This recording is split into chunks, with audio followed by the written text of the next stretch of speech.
नमस्कार दोस्तों, हिस्ट्री की जीत की इस प्लेटफॉर्म के ऊपर आज की क्लास में 16 महाजनपदों से जुड़े हुए महत्वपूर्ण टॉपिक के ऊपर चर्चा करेंगे।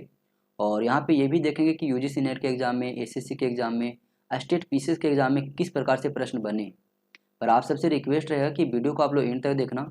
और यदि इस चैनल पर पहली बार आया हो दोस्तों, तो चैनल को सब्सक्राइब करके रख लो इस प्रकार के और महत्वपूर्ण वीडियो प्राप्त करने के लिए। तो चलिए शुरू करते हैं। पर सबसे पहले जानने की कोशिश ये करते हैं कि 16 महाजनपदों के उदय के पीछे की कहानी क्या रही है। तो बात है 1500 बीसी के आसपास की, यानी कि 1500 बीसी की बात है। भारत के उत्तर पश्चिम एरिया में आर्यों का आक्रमण होता है। ठीक है, जब यहाँ पे आर्यों ने आक्रमण किया उस समय भारत के ऊपर सिंधु घाटी सभ्यता विकसित अवस्था में थी। वो आते हैं और यहाँ की सभ्यता के जो लोग होते हैं उनको खत्म करके अपनी एक नई सभ्यता की विकास करते हैं, जिसका नाम देते हैं वैदिक सभ्यता या ऋग वैदिक या फिर आर्यों की सभ्यता। उसके बाद अपने प्रशासन को चलाने के लिए अपने प्रमुखों की नियुक्ति करते हैं, जिसे बोलते हैं जनों का राजा। ठीक है, ये उतना ज़्यादा शक्तिशाली राजा नहीं हुआ करता था, लेकिन समय बीतता गया धीरे धीरे।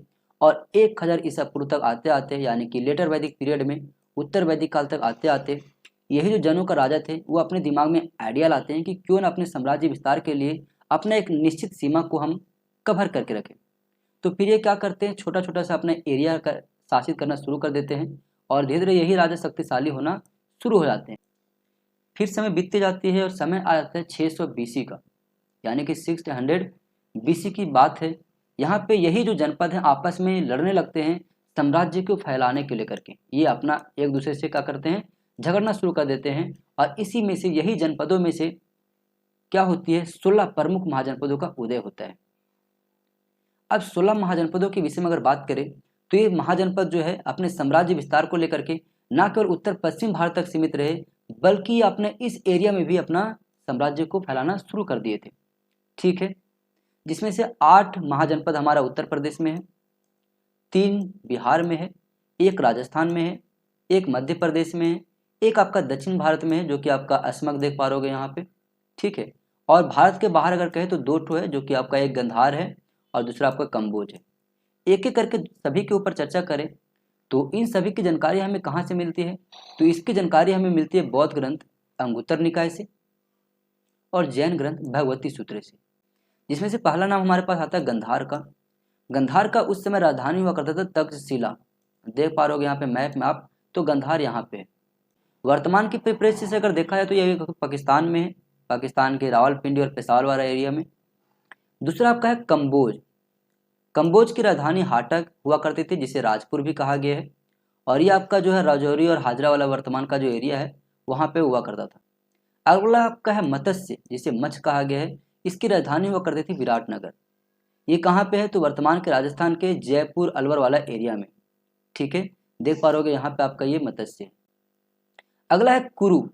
कुरु जो है वर्तमान के दिल्ली वाला एरिया में था आपका, जो कि इसकी राजधानी इंद्रप्रस्थ हुआ करता था। तो यहाँ पे ये आपका कुरु है। अगला आपका है सूरसेन। यदि सूरसेन की अगर बात करें तो सूरसेन आपका कहाँ पे है, तो सूरसेन देख पा रहे ये वाला रीजन आपका सूरसेन का है, यानी कि उत्तर प्रदेश की एरिया जो थी मथुरा वाला, वहाँ पे आपका सूरसेन था और इसकी राजधानी थी मथुरा। देखो एग्जाम में सब कुछ यहाँ से पूछा जाता है, वर्तमान की कौन से एरिया में अवस्थित है, उसकी राजधानी कौन सी थी। अगला बात करें अगर हम कौशल की, तो कौशल की राजधानी थी श्रावस्ती और ये उत्तर प्रदेश के फैजाबाद, गोंडा, बहराइच वाला एरिया में आपका फैला हुआ था। तो ये थी आपकी कौशल। आप देखोगे तो कौशल यहाँ पे है आपका। अगला है हमारे पास पंचाल। पंचालों की 2 राजधानियां थी, एक अहिचित्रा दूसरा काम्पिली। ठीक है, और ये कौन सा रीजन में था आपका, तो उत्तर प्रदेश के बरेली, बदायूं, फर्रुखाबाद वाले एरिया में पंचाल हुआ करते थे। पंचालों को अगर देखोगे तो ये वाला रीजन है आपका पंचालों का यहाँ पे। नेक्स्ट आपका चेदी। चेदी की राजधानी थी सुक्तिमती और ये उत्तर प्रदेश के बुंदेलखंड वाले एरिया में रहा करते थे। आगे हम बात करें आपका, तो अगला हमारे पास है चेदियों के बाद वत्स। वत्स की राजधानी श्री कौशाम्बी और ये उत्तर प्रदेश के इलाहाबाद और मिर्जापुर वाले रीजन में रहा करता था।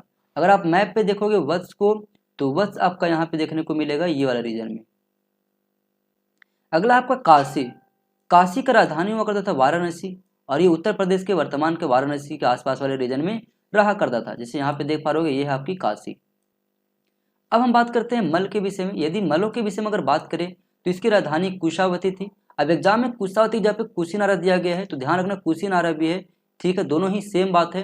लेकिन एक चीज़ याद रखना यहाँ से कि कुशीनारा में ही महात्मा बुद्ध का महापरिनिर्वाण हुआ था, यानी कि इनकी मृत्यु इसी रीजन में हुआ था।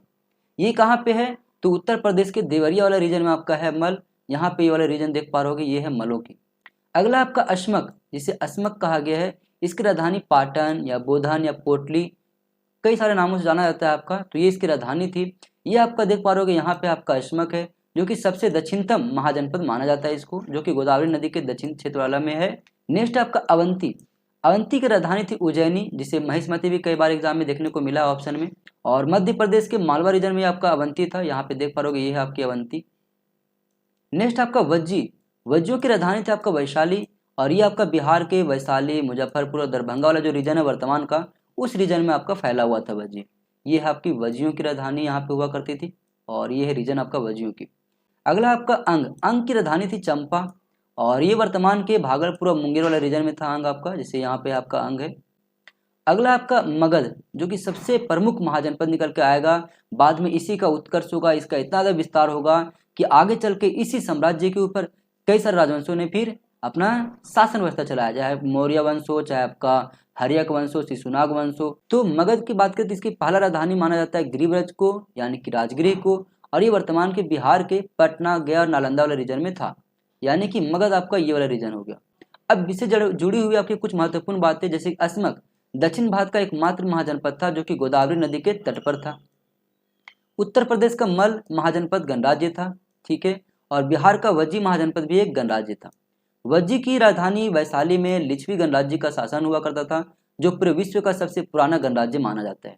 ये गणराज्य में 8 कुलों का एक संघ द्वारा नेतृत्व किया जाता था, ठीक है। सबसे शक्तिशाली महाजनपद मगध को माना गया है, और इसके दक्षिण में विंध्याचल पर्वत, पश्चिम में सोन नदी, उत्तर में गंगा तथा पूरा में फल्गु जैसी नदियां किला के रूप में काम किया करता था, ठीक है। राजस्थान के मरुस्थलीय क्षेत्र में एक स्थित मात्र हमारे पास जनपद देखने को मिलता है, वो है मत्स्य।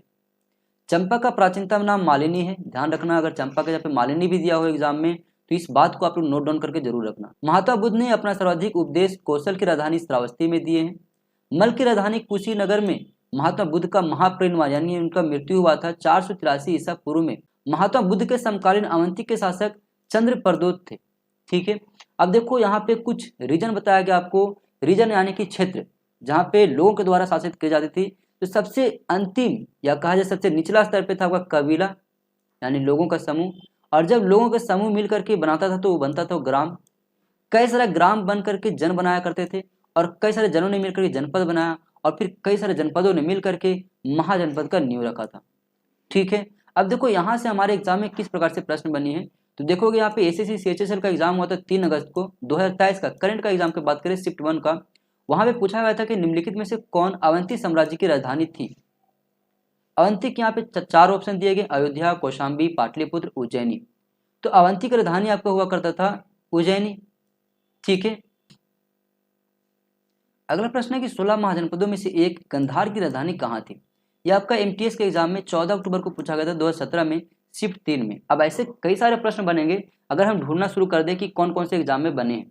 तो आपको पूछा कि गंधार का कहाँ था राजधानी, तो ये है तक्षशिला, आपका ऑप्शन नंबर 2 सही जवाब हो जाएगा। अगला है कि वज्जी महाजनपद की राजधानी थी, तो वज्जियों की राजधानी वैशाली था। यह आपका सीजीएल के एग्जाम में पूछा गया था टायर 1 में, ठीक है, जो कि 19 जुलाई 2023 को हुई थी शिफ्ट 4 में। तो बहुत ही इजी यहाँ से प्रश्न बनते हैं, और इजीली आप यहाँ से मार्क्स जो है वो ले सकते हो, पर ध्यान से आपको पढ़नी होगी एक एक पॉइंट दोस्तों, ठीक है। अगला आपके पास है कि मध्य प्रदेश का कौन सा क्षेत्र अवंती के महाजनपद से जुड़ा हुआ था।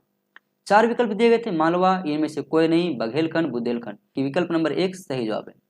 अगला प्रश्न है सम्राट बिंबिसार की पहली राजधानी का नाम बताइए। देखिए आपका 18 जून का जो एग्जाम होता है यूजीसी नेट का 2024 में, उसमें पूछा गया था आपका कि बिंबिसार ने अपनी पहली राजधानी कहाँ बनाया था। तो बिंबिसार के द्वारा स्थापित राजवंश का नाम था हर्यक वंश, और उन्होंने पहली राजधानी बनाया था गिरिब्रज को। अब ऐसे कई सारे प्रश्न बने दोस्तों अलग अलग एग्जामों में, पर उससे रिलेटेड एक अलग वीडियो लेकर के आएंगे जिससे आपका कंसेप्ट जो है वाईक्यू को लेकर के वो क्लियर हो जाए। अगले वीडियो में हम लोग बात करेंगे मगध के बारे में कि किस प्रकार से इन 16 महाजनपदों में से मगध कहीं उत्कर्ष हो पाता है, इसके रीजन क्या होती है, और मगध के ऊपर कौन कौन से राजवंशों ने शासन किया, हर एक चीज़ों के ऊपर चर्चा करेंगे। पर आप सबसे एक रिक्वेस्ट है कि यदि वीडियो पसंद आई हो तो चैनल को सब्सक्राइब करके रखो, वीडियो में फीडबैक में जरूर बताना, और दोस्तों के साथ वीडियो को रिकमेंड जरूर करना। दोस्तों मिलते हैं अगली वीडियो में, तब तक के लिए थैंक यू।